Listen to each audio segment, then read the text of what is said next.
Today I'm doing a wire drive, which for me is a massive, massive one because this is a Mercedes Benz 540K, the holy grail sort of 30s Mercedes, and this was my grandpa's dream car. He had a model that he gave to me of a red 540K that I've had since I was a little kid, and unfortunately he passed away about a decade ago, so I don't even know if he ever got to see one of these.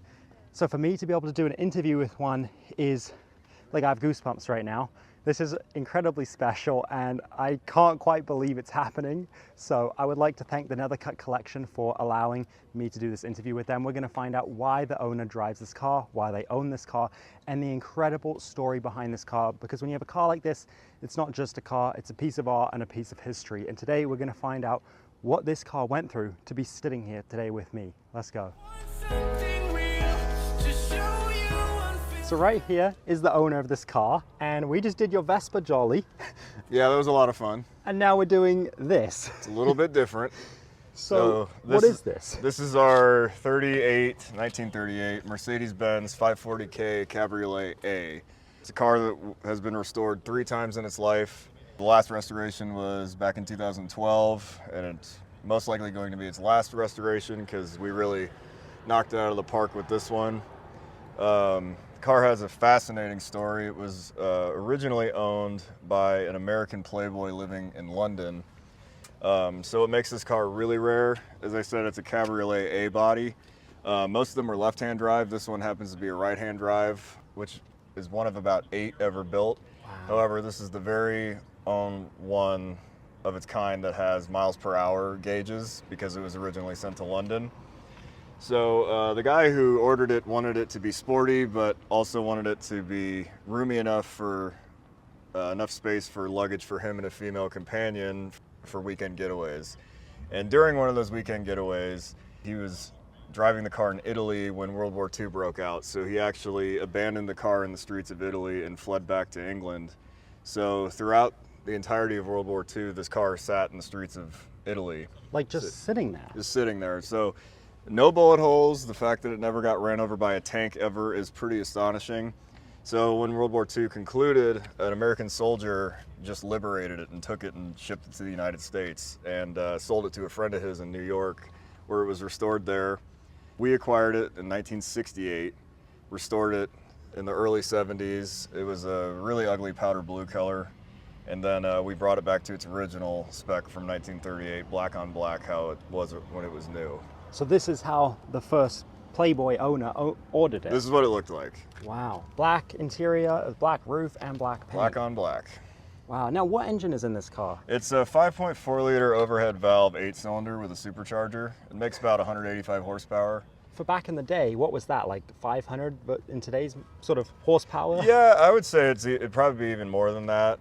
Duesenberg still had the most power with 265, but 185 was not bad considering these bodies are pretty light.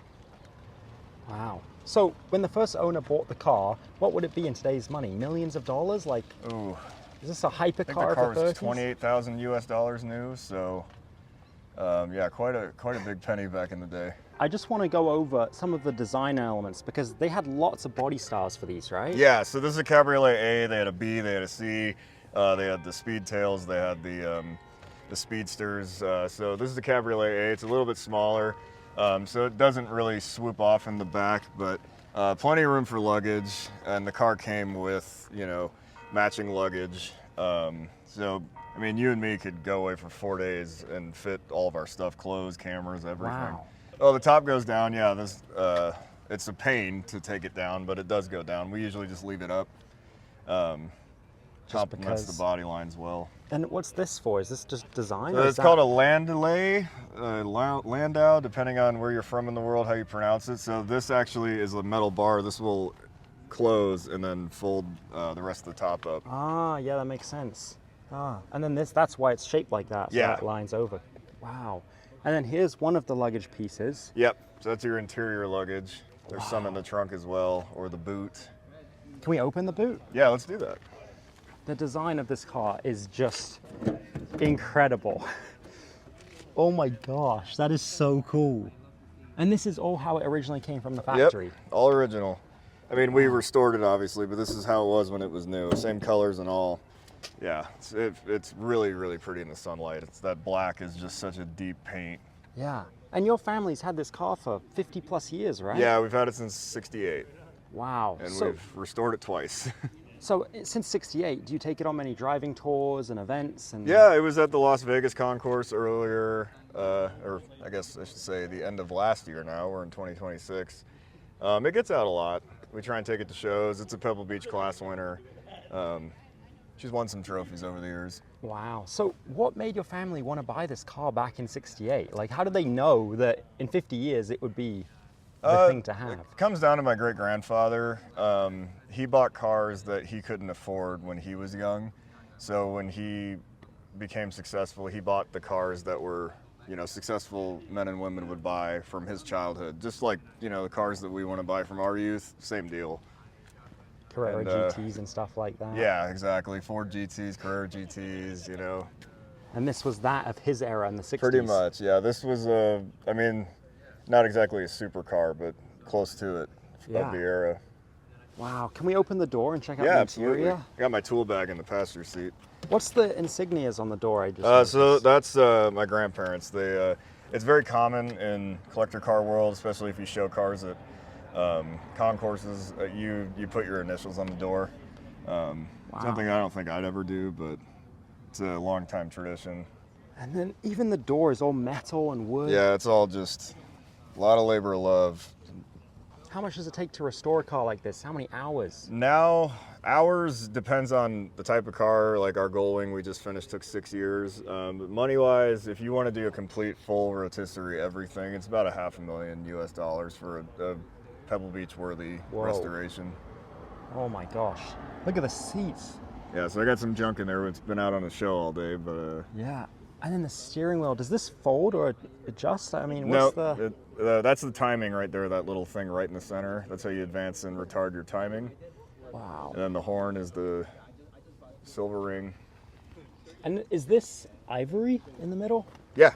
Well, it's called pearl actually, but well, it's not real ivory, but people call it ivory pearl. It's kind of like the 540K Mercedes statement.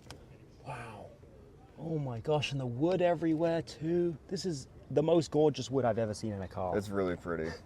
I mean, you would think in today we would have more beautiful cars, but I don't think we do. No, we strayed off on that path a very long time ago. Cars just don't have elegance like they used to. No, I mean, this is the peak. And what fascinates me, you have 2 spare tires. Oh yeah, the tires were terrible back then. I mean, these ones are more, you know, but when this car was new, you're blowing tires all the time. Those spare tires on all these old cars you see, people use them a lot. Really? Because I was wondering that when I looked at it at the show today. You've got one on this side, and if I come around, you've got another spare tire on this side. Some will even have 3. Where do on the back? Some would, yeah. Actually, we have a Maybach that has 4 spare tires. Wow. Just in case. Just in case. And you've got an extra light in the middle too. Yep, spotlight. Wow. And then I notice here, there's a Mercedes Benz cap. It looks like it comes off. What's that? So you unscrew that to remove your spare. You know, just putting the star there, just, you know, added detail. It's just one of the reasons why these cars are so beautiful, why they're so sought after today. It's hard to keep them this pretty and this clean all the time, but it's definitely worth the effort. Yeah. So what's it like to drive? Oh, it's amazing. It really feels light on its feet, gets up and you can drive it in modern traffic, no problem. Wow. It gets horrible fuel mileage, but who cares about that? Like 5 miles to the gallon? Yeah, probably, if that. Oh my gosh.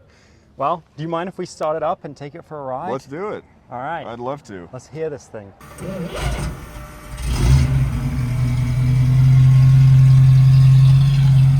Oh my goodness. I cannot believe I'm about to go for a ride in one of these.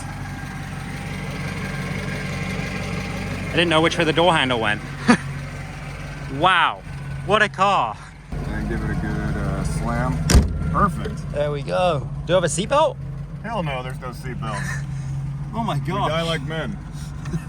No seatbelts, definitely no airbags. No air conditioning, no heater, no heated seats, no This cruise had no control. heat. You would think it would. Cars of this era, you know, certain ones, the engines get so hot, they kind of heat the cabin, especially, you know, you notice it's not that big in here, so. Yeah. Not the worst thing, honestly. I can't believe that people lived like this. They drove this car. Yeah, this is, I mean, it was definitely a high-end car of the time, but no, I mean, just regular people who made a decent living, plus for the booming economy, yeah, people would buy these. Wow. I love the dash. This is the most beautiful dash I've ever seen in my life. And that view is just incredible. Do you feel more at home with the steering wheel on this side? Yeah, I do. I love it. I mean, I just feel at home in this car. Are these your glove compartments on both sides? Yeah, and they're lockable too, which is nice. Wow. There's the police. He gave you a nod.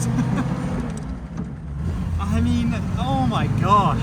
So what is this, a 5-speed, 4-speed? It's a 4-speed. It's a really, really weird shift pattern, but once you get used to it, it's fine. It's a little bit of a learning curve. Yeah.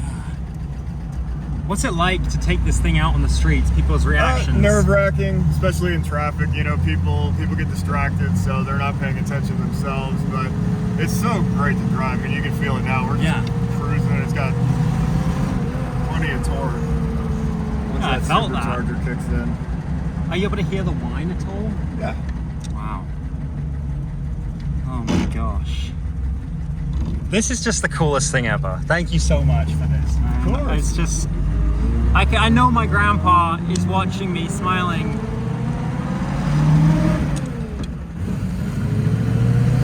Wow.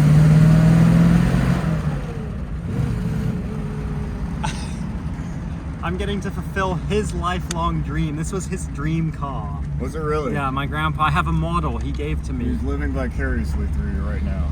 And here I am getting to ride in it. He would be so happy right now if he saw this and knew this. Oh, I love that. What a car, man. Oh, thank you so much. I appreciate it. Anytime. We'll do more of these. I would love to, because you have a whole collection, right? Yeah, we have about 250 cars. Wow.